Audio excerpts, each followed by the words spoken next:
If you want to change the world, start off by making your bed. If you make your bed every morning, you will have accomplished the first task of the day. It will give you a small sense of pride, and it will encourage you to do another task, and another, and another. And by the end of the day, that one task completed will have turned into many tasks completed. Making your bed will also reinforce the fact that the little things in life matter. If you can't do the little things right, you'll never be able to do the big things right. And if by chance you have a miserable day, you will come home to a bed that is made, that you made. And a made bed gives you encouragement that tomorrow will be better. To pass SEAL training, there are a series of long swims that must be completed. One is the night swim. Before the swim, the instructors joyfully brief the students on all the species of sharks that inhabit the waters off San Clemente. They assure you, however, that no student has ever been eaten by a shark, at least not that they can remember. But you are also taught that if a shark begins to circle your position, stand your ground. Do not swim away. Do not act afraid. And if the shark, hungry for a midnight snack, darts towards you, then summons up all your strength and punch him in the snout, and he will turn and swim away. There are a lot of sharks in the world. If you hope to complete the swim, you will have to deal with them. So if you want to change the world, don't back down from the sharks. Over a few weeks of difficult training, my SEAL class, which started with 150 men, was down to just 42. There were now 6 boat crews of 7 men each. I was in the boat with the tall guys, but the best boat crew we had was made up of the little guys, the Munchkin crew, we called them. No one was over 5'5". The Munchkin boat crew had 1 American Indian, 1 African American, 1 Polish American, 1 Greek American, 1 Italian American, and 2 tough kids from the Midwest.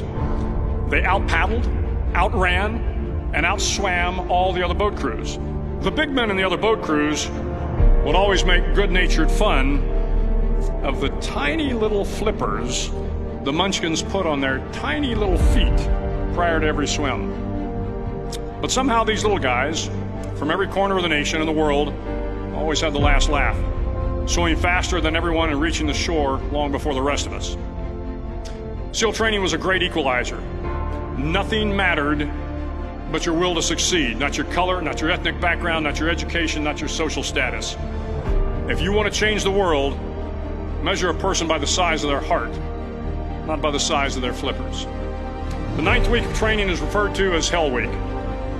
It is 6 days of no sleep, constant physical and mental harassment, and 1 special day at the Mud Flats.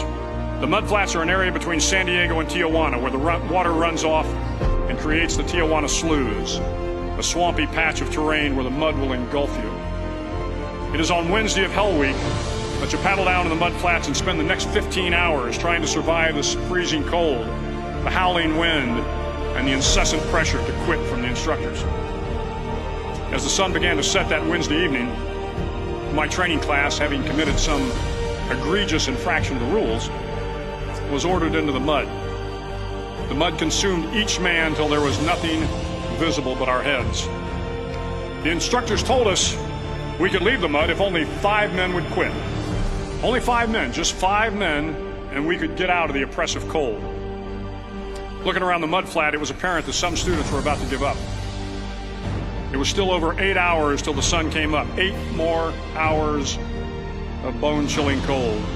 The chattering teeth and the shivering moans of the trainees were so loud, it was hard to hear anything. And then one voice began to echo through the night. One voice raised in song. The song was terribly out of tune, but sung with great enthusiasm. One voice became 2, and 2 became 3, and before long, everyone in the class was singing. The instructors threatened us with more time in the mud if we kept up the singing, but the singing persisted, and somehow the mud seemed a little warmer, and the wind a little tamer, and the dawn not so far away. If I have learned anything in my time traveling the world, it is the power of hope, the power of one person, a Washington, a Lincoln, King, Mandela, and even a young girl from Pakistan, Malala. One person can change the world by giving people hope. So if you want to change the world, start each day with a task completed. Find someone to help you through life. Respect everyone. Know that life is not fair and that you will fail often. But if you take some risks, step up when the times are the toughest, face down the bullies, lift up the downtrodden, and never ever give up. If you do these things, the next generation and the generations that follow will live in a world far better than the one we have today. And what started here will indeed have changed the world for the better.